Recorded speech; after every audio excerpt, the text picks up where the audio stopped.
አሻንጉሊት መስላ ያገባታል። በንጋታው ሌላ ነች፣ ሲፋቅ ሌላ። በላዩ አውሮፓዊ ስትፋቅ ራሷ ሌላ አይደለም። ራሷን ሆነ አታገባም እንዴ? ራሱን ሆነ ያገባም እንዴ? የውሸት የጓደኛ መኪና ተይዞ እጮኛ አይታጭም። በእግር ሄደ ጠይቃት፣ እግረኝነትን ተወቀው። አቤት ጉራ፣ አቤት ውሸት። ስለዚህም ሰላም አጣን፣ የውሸት አኗኗር ሆነ፣ ካህናትም ተቸገሩ። ይሄን ሁሉ የምንለው ከደጋጎቹ ተምረን ወደ ደግ ህይወት እንመለስን። አሁንም ቢሆን ብዙ የሚያስቀና ህይወቶች ደግሞ አሉ። ሚስቱን የሚያግዝ ባል አለ፣ በደንብ አለ። ባሏን የምትንከባከብ ሚስት አለች፣ በደንብ አላችሁ። እግዚአብሔር ይባርካችሁ። ለሌሎች እንምከር፣ ለሌሎች እንጸልይ።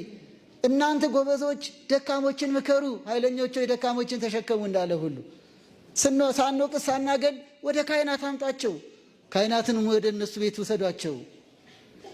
ይሄንን ህብረት እናጠናክረው። ቤተሰብን ኦርቶዶክሳዊ ቤተሰብ በመስመር ይዞ በተባረከ ቤተሰብ ከተኖረ ሀገር ይባረካል እያልኩ ነው። የዚህ ተቃራኒ ከሆነ ግን መከራችን እንደበዛ ሊቀጥል ነው ማለት ነው።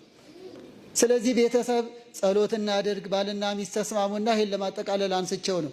እባካችሁ ልጆችን የሚያዝ አርጋችሁ፣ ቤት የምታገለግለውን የሚያዝ አርጋችሁ በሳምንት አንዴ እንኳን የዘወትር ጸሎት እንኳን ጸልዩ።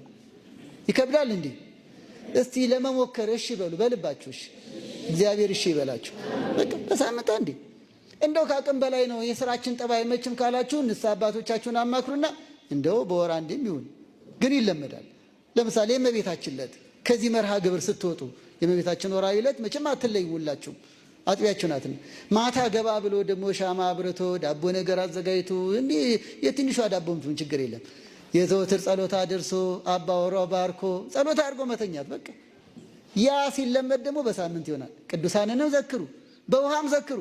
በደቀ መዝሙር ስም ቀዝቃዛ ውሃ የሰጠ እንኳን ዋጋው አያጣም ተብሏል። የግድ ጠጅና ጠላ አይደለም። ቤት ባፈራው ነገር ቅዱሳንን ዘክሩ።